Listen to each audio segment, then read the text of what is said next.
Copper is the foundation of the Keewanaw. It can be found almost anywhere you look up here. The earliest known metalworking in North America began when the native peoples started mining copper in the Keewanaw Peninsula, digging pits and using heavy stones to break waste rock away from copper masses. They fashioned bracelets, beads, tools, fish hooks, and other items for trade.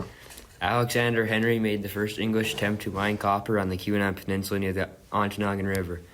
At the time, the nearest English settlement was nearly 300 miles away at Sault Ste. Marie, and the region was completely underdeveloped and mostly unmapped.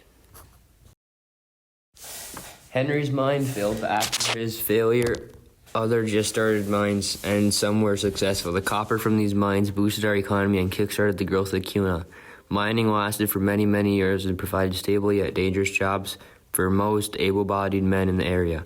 In fact, there are even many mines and other remnants that are still around today.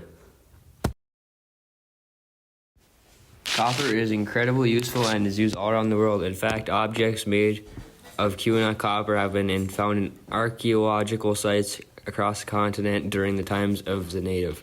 Copper is extremely ductile, is an extremely good conductor of heat and electricity.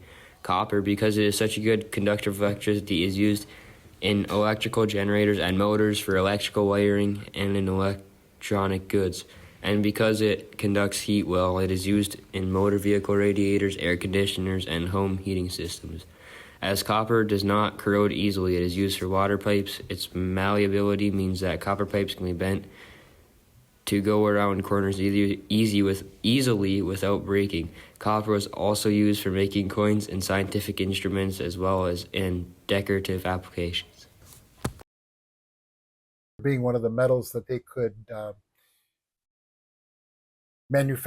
use manufacturing. In later years, of course, they were using for the electrical, but it was used in just about anything, be it cablewares, pots and pans, or because it was easily malleable, they would use it for building, construction, sheeting, things like that. If you look at the old buildings around here, a lot of sheeting was used on the old foundations and building and roofs, things like that. The advent of the electric lines definitely needed a lot of the copper. The war efforts that they had in World War One, Two, and on, of course, I used a lot of copper too. And now, of course, the importance of copper is everywhere, from our plumbing systems to the electrical to now you've got the EV cars, solar panels. Pretty much copper is used in everything. And we're very fortunate to be living in an area here in the Keewanaw that in the early 1900s was one of the most important places in the whole world for manufacturing and producing the copper that was used everywhere else in the world.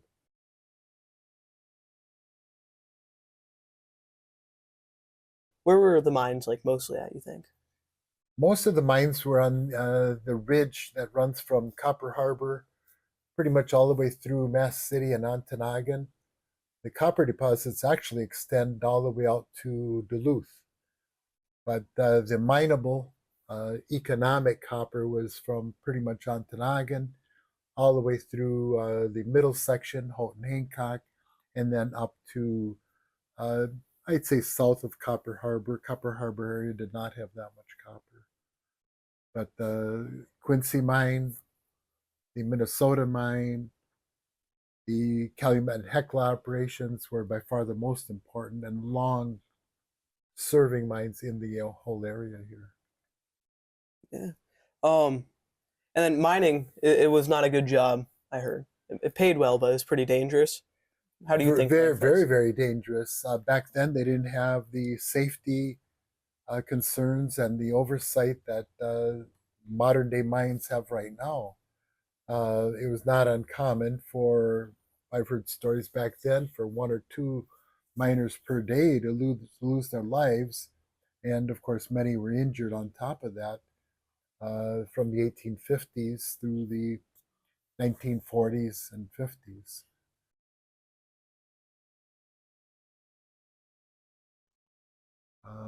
I think all of us are very lucky to have been, myself included, being able to live in this area and grow up here too. Yeah.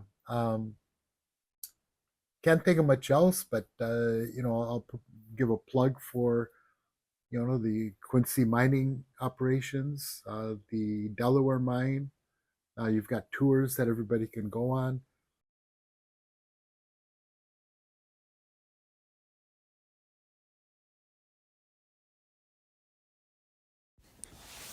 Hi, I'm Tate. I am the interviewer and one of the editors. I'm Cade. I was a script reader. I'm Caden, and I was a co-editor.